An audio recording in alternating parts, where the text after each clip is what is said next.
यदि आपको लगता है कि नियंत्रण और अंकुश दोनों शब्दों का बिल्कुल समान अर्थ है, कोई अंतर नहीं है, तो मुझे बस ज़रा इतना सा बता दीजिए कि हिटलर को हमेशा निरंकुश शासक ही क्यों कहा गया? अनियंत्रित शासक भी तो कहा जा सकता था। इसी तरह से कंट्रोलर ऑफ एग्जामिनेशन को हम परीक्षा नियंत्रक ही क्यों कहते हैं? परीक्षा अंकुशक भी तो कह सकते हैं, पर नहीं कहते। इसका अर्थ यह है कि दोनों शब्दों में सूक्ष्म ही सही किंतु अंतर है। अंतर क्या है, इन शब्दों की बनावट से समझते हैं। पहले देखते हैं अंकुश शब्द को। यह बना है संस्कृत की अंक धातु से। अंक का अर्थ होता है टेढ़ा मेढ़ा चलना। अब अंकुश शब्द का सामान्य अर्थ क्या है? अंकुश का अर्थ होता है महावत का वह कांटा जिससे वह हाथियों को नियंत्रित करता है। अब यह कांटा दिखने में कैसा होता है? यह हुक जैसा होता है।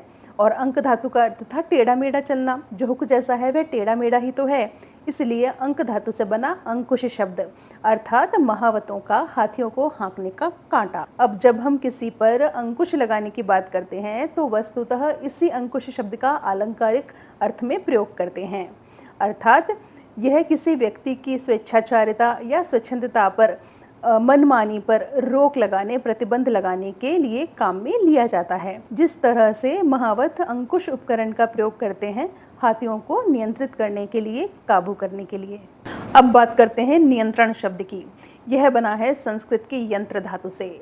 यंत्र का अर्थ होता है रोकना, दमन करना, कसना। यह भाव भी इसमें है।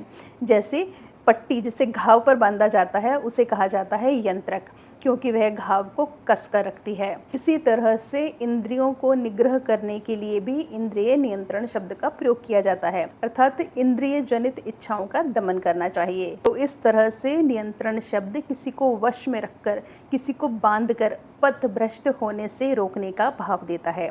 एक उदाहरण से समझें तो जिस तरह से ऑफिस में कुछ नियम बनाए जाते हैं ताकि सभी कर्मचारी अपने आचरण और कार्य आदि को लेकर मर्यादा में रहें, नियंत्रित रहें, पथभ्रष्ट न हों। अब दोनों में अंतर भी जान लेते हैं। अंतर यह है कि जहां नियंत्रण शब्द में नियमों में बांधकर किसी को पथभ्रष्ट होने से बचाने, सही दिशा में बनाए रखने का भाव है, संतुलन और सुधार का भाव है, वहीं अंकुश शब्द में दबाव और सख्ती के माध्यम से किसी को वश में या काबू में रखने का भाव है। अंकुश शब्द में अधिक सख्ती का भाव है क्योंकि यह एक दंडात्मक उपकरण से भी जुड़ा है। अंकुश है तो महावतों का कांटा ही ना। सार रूप में हम कह सकते हैं कि हर अंकुश में नियंत्रण का भाव है, लेकिन हर बार नियंत्रण शब्द का प्रयोग करने में अंकुश शब्द का भाव आए यह आवश्यक नहीं। अब आप मुझे कमेंट बॉक्स में लिखकर बताइएगा कि बच्चों के स्क्रीन देखने के समय पर अंकुश लगाने की आवश्यकता है या नियंत्रण।